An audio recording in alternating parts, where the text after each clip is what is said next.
सब और ये दुनिया के लोग अशांति की जिंदगी जीने की एकमात्र दिशा देती जाती है। जिस और अशांति ही अशांति है, जिस और दुख ही दुख है, पश्चाताप ही पश्चाताप है।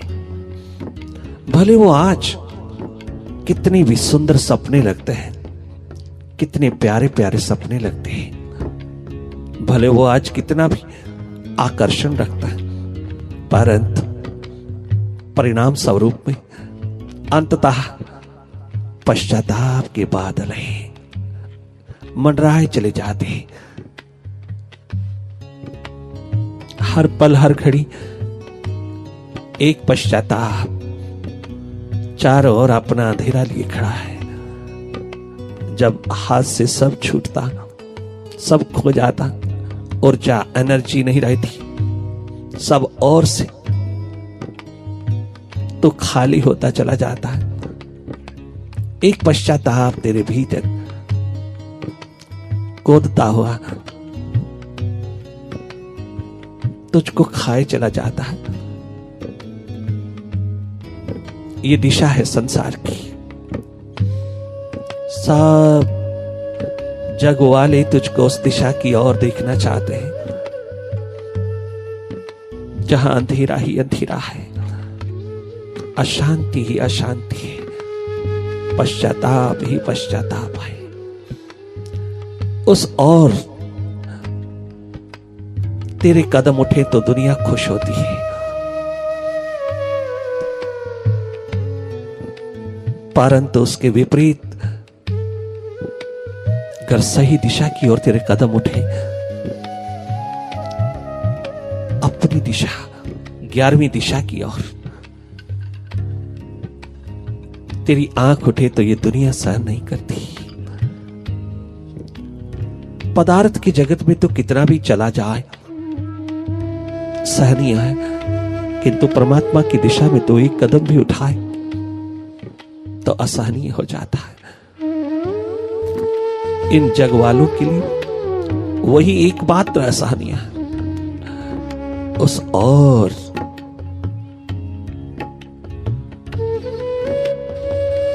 कदम उठते ही भले तेरे जीवन में बहारें उतरने लगती, भले तेरे भीतर का मीटर तुझे बताने लगता है यही है दिशा, चला चल, परंतु जग वाले अनेकों लोभ लालच आकर्षण ग्लैमर खड़े कर देते हैं। तो जग की बात छोटी सी करे, तेरा साथ देने को तैयार है। तू अपनी कामना वासना की पूर्ति के लिए कदम उठाए तो दुनिया तेरा साथ देती, परंतु अगर तू उपासना साधना प्रार्थना के लिए आंख उठाए तो ये सारी दुनिया तुझे पेट कर देती है। इवन बहुत बड़े बड़े प्रभु के दीवानों को भी देखा, जब घर में कोई दीवानगी में उतरने लगता है तो वो स्वयं भी उसको संसारी बनाने में लगे रहते हैं। संसार की ओर उन्मुख करने के अंदर तनिक मात्र कमी नहीं छोड़ता है। वो नहीं सहन होता कि कोई घर में ध्रुव प्रहलाद पैदा हो जाए, कोई मीरा सहजो राबिया इंदुमती गार्गी, कोई मैत्रेयी, कोई सीता सावित्री जैसी नारी, कोई राबिया जैसी कन्या घर में ही उतरे, नहीं, ये सहनीय नहीं। कारण क्या है? कारण एक ही है कि जब तू प्रभु की ओर आंख उठाता तो सब चारों तरफ के लोग इग्नोर होते हैं, उनकी स्वार्थपरता पूरी नहीं होती, उन्हें एक खटकाए की इनसिक्योरिटी, एक असुरक्षा की भावना घर कर जाती है कि अब हमारा क्या होगा। जैसे मृत्यु के पश्चात घर वाले सब छाती पीट पीट के रोते, यही कहते हुए सुनाई देते हैं कि हमारा क्या होगा। तो ये जीती जागती मौत है प्रभु प्रेम, प्रभु प्यास, ये जीती जागती मौत है। इसमें उतरने वाले, इसमें जोखिम उठाकर चलने वाले, इस एडवेंचर पर कदम रखने वाले मानो मौत को छाती से लगाने चले, कोई सहन नहीं करेगा। अब तो उनके योग्य नहीं रहेगा, अब तो उनके अनुसार नहीं चलेगा, अब तो उनको अवसर नहीं दे पाएगा मालकियत का, उनको अवसर नहीं मिलेगा अपनी महत्वाकांक्षा को पूरा करने के लिए तेरे कंधे को इस्तेमाल करने का, उन्हें अवसर नहीं मिलेगा। उनकी मोह ममता, उनकी आसक्ति, उनकी अटैचमेंट आड़े हाथों लेती चली जाती है तेरी भक्ति को, तेरे प्रेम को। परंतु ऐसी अवस्था में तुझको एक ही सहारा है, मुर्शिद का। वो है तेरा स्रोत प्रथम चरण में, वो है तेरा एकमात्र सहारा, तेरा स्रोत, जहां से तू साहस और हिम्मत की, जागरण की, होश की, सुरती की।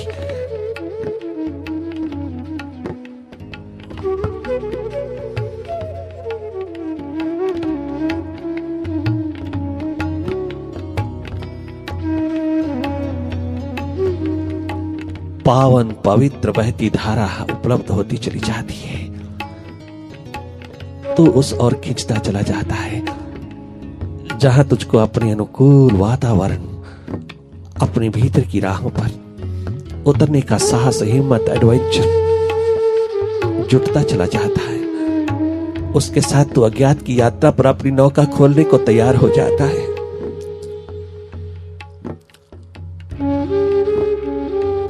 अपनी नैया को, अपनी नौका को, अपनी नाव को उस अज्ञात राहों पर उतार देता है मुर्शिद के साथ साथ।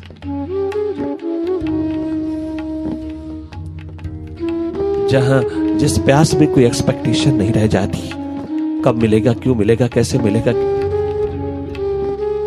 क्या मिलेगा, क्वेश्चन नहीं उठता। एडवेंचर पर उतरते ही दुनिया भले कितनी दुश्मन हो जाए, कितनी शत्रु हो जाए, कितने भी शस्त्र उठा ले तेरे प्रति, तो अपनी मुस्कान भरी एडवेंचरस लाइफ को और भी बढ़ावा देता चला जाता है। तेरे कदमों पर तनिक मात्र भी भय,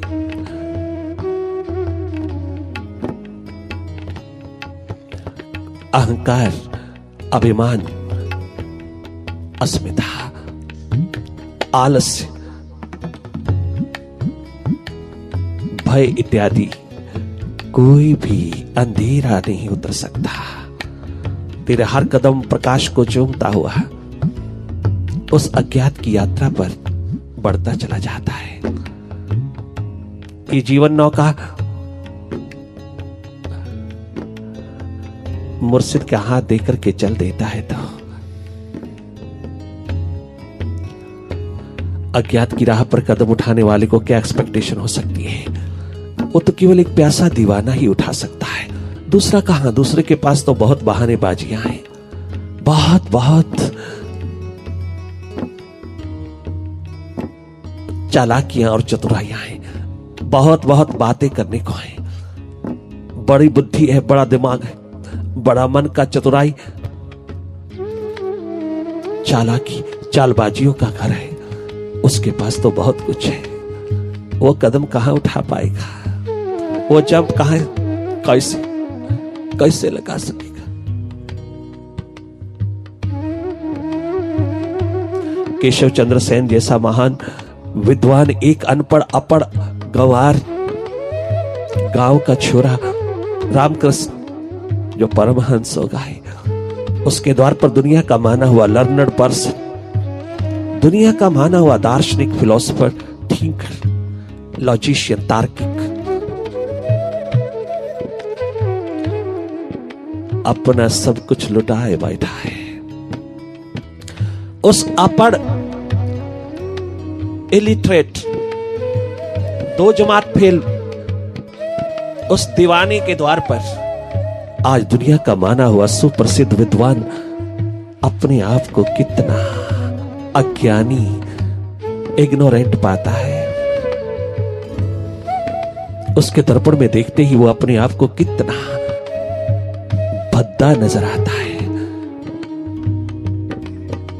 दुनिया का माना हुआ विद्वान आज अपने आप को कितना भीतर अपढ़, गवार, अनपढ़ देखता, अज्ञानी देखता है। मैं निपट अज्ञानी तेरे सामने, ओ परमहंस, ओ रामकृष्ण।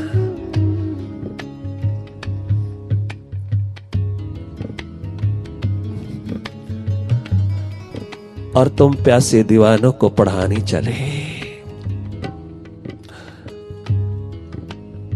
उनकी पढ़ाई का इंश्योरेंस कराता है। समझदार, बुद्धिमान है ना, चतुर है, चालाक।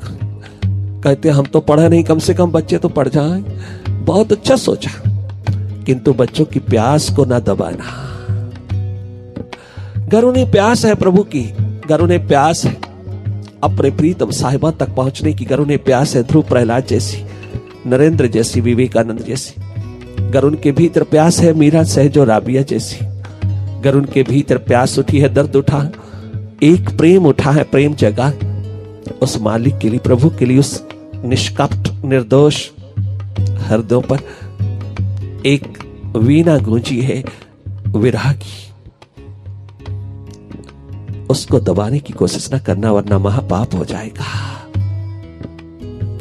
किसी भी उम्र में, किसी भी अवस्था में, किसी भी आयु में अगर ये वीणा बजे विरह की, उसको दबाने की कोशिश न करना, अपनी बुद्धि उस पर लादने की कोशिश न करना, अपनी बुद्धि को वहां से हटा लेना और तू भी उसमें शेयर करना, उसमें डूब जाना, तू भी उसमें सम्मिलित हो जाना, उस काफिले में जहां दीवानों का जमघट उमड़ा, तुम उसमें सम्मिलित होकर के अपने जीवन को भाग्यशाली बना लेना। यह है भीतर की ज्योत, भीतर का प्रकाश, भीतर का एकमात्र ज्ञान, ध्यान, जिसके सामने दुनिया भर की किताबें, शिक्षाएं सब सर झुकाए बैठी होती है, जहां सब हैप्लेस हेल्पलेस अनुभव होता है, जहां सब एकमात्र गुजरा हुआ समय भी पश्चाताप बनकर के सामने आता है। ये प्यास, ये दर्द, ये पीड़ा, ये व्यथा, ये विरह अगन अगर किसी के हृदय पर उठने लगे, किसी दिल में जलने लगे, तो उसके सहयोगी हो जाना, न कि उसके रास्तों पर किसी प्रकार का भी अंधेरा उतारना, ये पाप मत करना। हमने बहुतों को सुना, बड़े दीवाने हैं, बड़े भक्त हैं, बहुत त्यागी होते हैं, परंतु भीतर कुछ बदला नहीं, कुछ रूपांतरित नहीं। जो जो प्रकृति के थप्पड़े लगते हैं, थोड़ा संभलते हैं, थोड़ा समझने लगता है, परंतु पुनः बुद्धि हावी हो जाती है, मैं मेरा अहंकार हावी हो जाता है, फिर वही रेपिटेशन में उतर जाता है, वही पुनरुक्ति जीवन को खाए जाती, पकड़े जाती, गुलामी की जंजीरें उतारती चली जाती, पुनः बांधती चली जाती है, और वो सब प्रकार का जो थोड़ा सा उठा था भीतर भाव, भीतर एक समझ, एक विवेक, एक विजडम, वो सब लुप्त प्राय हो जाती है। इस घड़ी में वो बेचारा हो जाता है। कितना सुंदर केशव चंद्र सेन ने कहा, बाबा मुझे बेचारा ना होने देना, मैं तेरी द्वार उतरा, मैं तेरे चरणों पर मन बुद्धि चढ़ाने चला आया, मुझे बेचारा ना कोई कहे। मेरा मन भी मुझे बेचारा ना कहे। ये दुनिया कितना लोभ, कितना लालच, कितनी बहारें सपनों की उतार देती है, कितने कितने ग्लैमर खड़े करती, क्या क्या आकर्षण खड़े कर देती है चारों ओर। और तेरे